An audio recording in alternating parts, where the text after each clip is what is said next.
Dogs who've been abandoned and abused tend to end up on Dead Dog Beach in Puerto Rico. Cathy Stetson tells us about a book written by a man who decided to help these forgotten canines.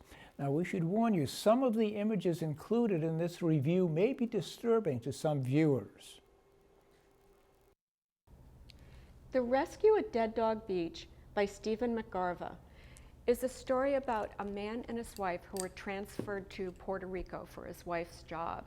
Stephen is a thrill sport person and is looking forward to improving his surfing, to lying on the beach, to doing all kinds of thrill sports. And instead what happens is he goes to a beach one day with the intention of going in the water and doing water sports, and he finds a dead dog.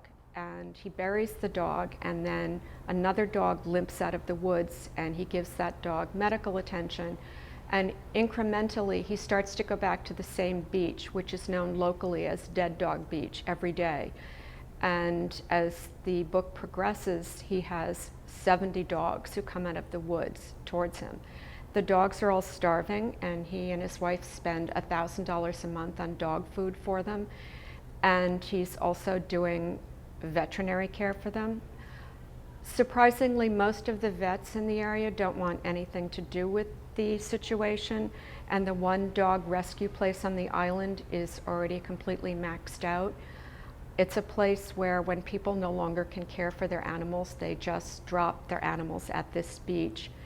The other disturbing element in the book was the number of people who wanted to attack dogs for sport, who would attack dogs with a machete, who would draw and quarter horses. There were elements in the book that were very disturbing.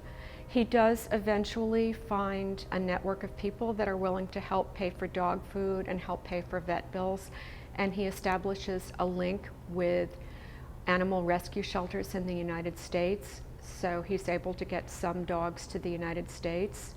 One of the other disturbing elements in the book was that the large hotels in the vicinity, instead of being grateful to him for helping the starving dogs, want him to disappear, and he's actually attacked personally because of what he's trying to do for the dogs. It's a relatively disturbing book, but I would recommend it for anyone who loves animals, especially dogs. And I think it's hopeful that there are people that are still willing to stick their necks out and to try to better a bad situation. Again, The Rescue at Dead Dog Beach by Stephen McGarva. From the Needham Free Public Library for the Needham Channel News, I'm Cathy Stetson.